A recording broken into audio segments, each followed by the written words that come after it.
Hola amigos, ¿cómo están? Estos compadres y chairos y el tema de hoy es... Hoy hablamos sobre Venezuela. Bueno, compadre, un tema que cualquier chairo debe mencionar es Venezuela y nos estaba faltando. El día de hoy Venezuela se ha convertido en parte de la agenda pública, no solamente en México, sino en todo el mundo, bueno, al menos en Europa y América Latina está vigente. ¿Por qué crees que esté vigente, compadre? ¿Qué podríamos decir de este tema de Venezuela casualmente el día de hoy que se viene el tema electoral? Pues es que Venezuela se ha vuelto en este coco político, ¿no? No coco la película, sino coco este ser que a todo mundo le debe de tener miedo como ideología. Y no solamente en México, como lo mencionas, ¿no? Ya pasó en España con Podemos, con Pablo Iglesias. En Francia. Pasó en Francia, pasó en Colombia, Grecia. en Brasil. Es como la idea de este socialismo que la banda capitalista nos quiere decir que no funciona, ¿no? Que el único sistema que nos debe de regir es ese, ¿no? Y creo que tampoco somos quienes para decir si funciona o no, pero creo que cada pueblo debemos de respetar el hecho de que cada pueblo tenga su propia autodeterminación.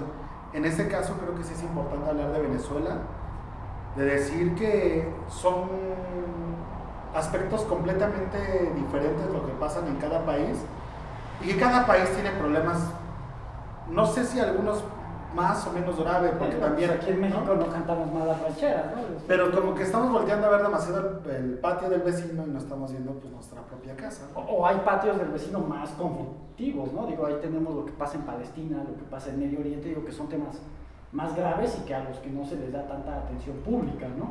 Y precisamente ahí me gustaría abordar el tema, compadre, desde la creación de esta leyenda negra, ¿no? De por qué Venezuela se convirtió como en el malo de la película, en el coco, dices tú, ¿no?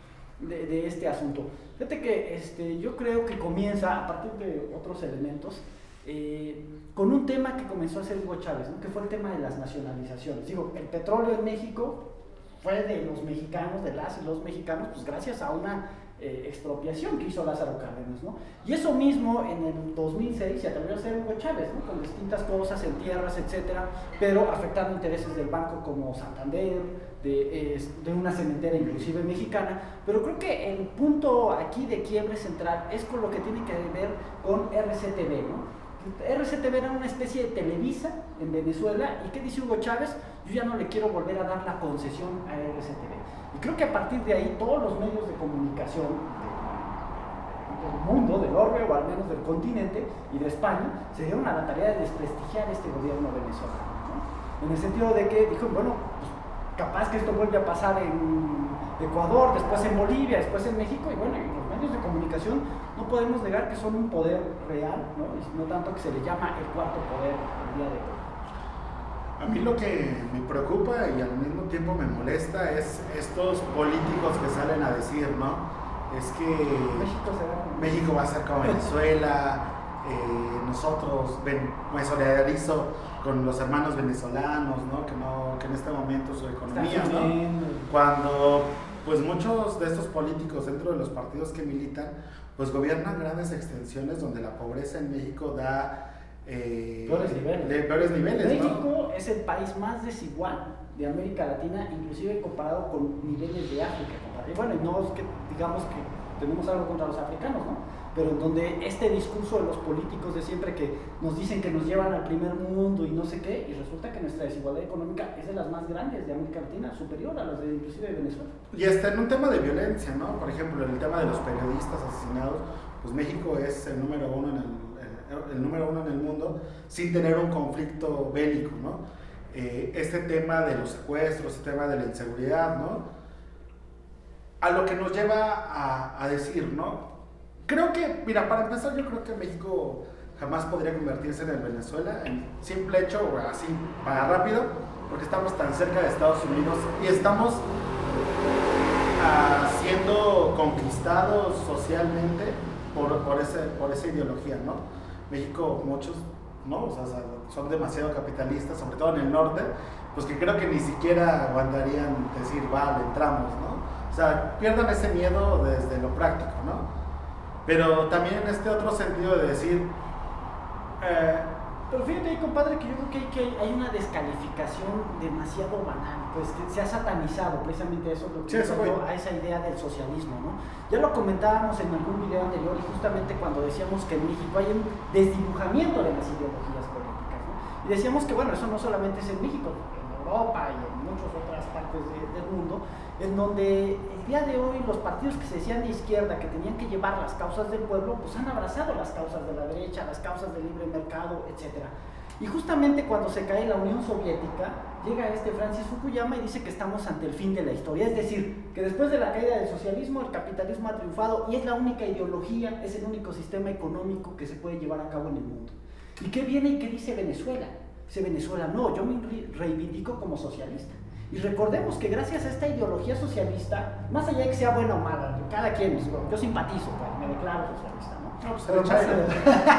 Pero más allá de lo que tenga cada quien, no podemos olvidar que grandes de las conquistas laborales fueron a esos movimientos sociales, obreros que se dieron en el siglo XX, a fines del siglo XIX, que reivindicaron muchos de los derechos de los trabajadores. Y el día de hoy, tenemos outsourcing, ya no tenemos derechos laborales, etc. Y como jóvenes estamos condenados a la precarización laboral, compadre. Entonces, yo creo que hay una satanización de esa ideología, de la ideología socialista, por todo lo que puede reivindicar, ¿no? Y sobre todo ahora que estamos en una economía donde el 1% tiene el 99% de la riqueza, ¿no? Y eso no lo dice ni siquiera un socialista, lo dice Stiglitz, lo dice Piketty, lo dice Oxfam, ¿no? No, lo quieres más coloquial, Cantinflas, en su película Nuestra Excelencia, cuando sale de embajador, pues en su discurso, ¿no? En el último discurso de esa película dice, espero que algún día negros, morenos, blancos, prietos y cobrizos, pues podamos vivir en armonía, ¿no? Que los grandes capitales entiendan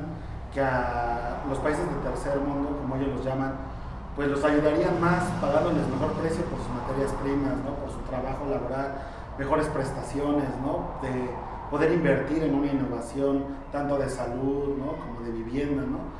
Y a los otros pueblos también de decirles, ¿saben qué? Pues hay que dar todavía un poco más de libertad de pensamiento a la gente que piense diferente, ¿no?